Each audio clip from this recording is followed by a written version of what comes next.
Welcome, it's the review of the first test, England versus Pakistan.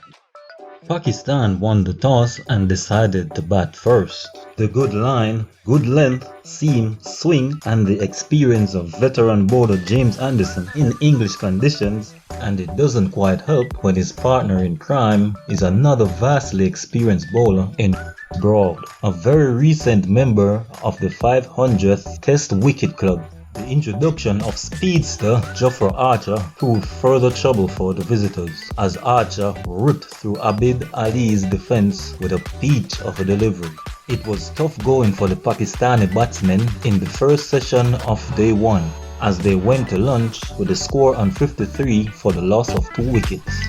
Not sure what Babar Azam had for lunch, but he came out looking a different man, up for the challenge as he took the attack to the English bowlers. Babar supplied some sublime shots through the covers, stroking 9 fours on his way to half a ton. With Babar leading the charge and ably supported by Shan Masood, Pakistan would go to tea on 121 for the loss of 2 and would eventually end the day on 139 for 2, as less than 50 overs were possible for the day due to rain delays and eventually bad light.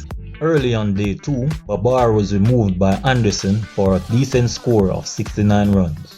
All this time, Shan Masood was at the other end gathering runs, and after surviving a couple of stumping and drop chances, Shan Masood cruised past 50 runs. Shadab lent a hand to Shan Masood in creating a nice partnership and then gave his hand away for 45.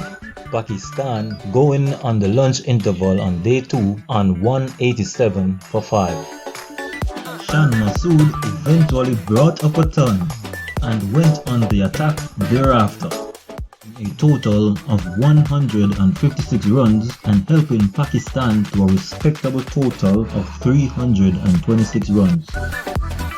Stuart Broad's 3 wickets for 54 runs and Jofra Archer's 3 wickets for 59 runs were the main destroyers for the English bowlers.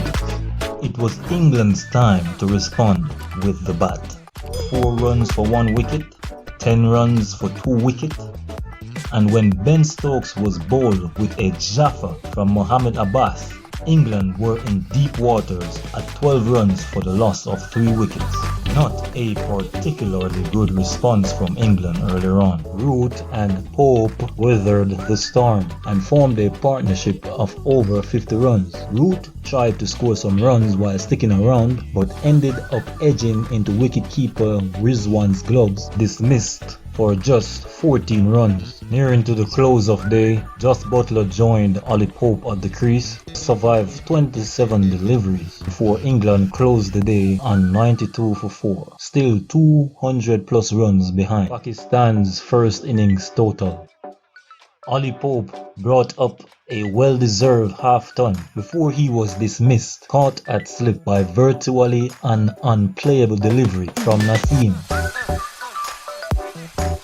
Butler, however, continued sensibly and brought England up to 159 for the loss of 5 wickets at lunch on day 3. Yasir Shah weaved his magic. Drifters, flippers, and a host of other variations meant that England's tail end was exposed quicker than expected.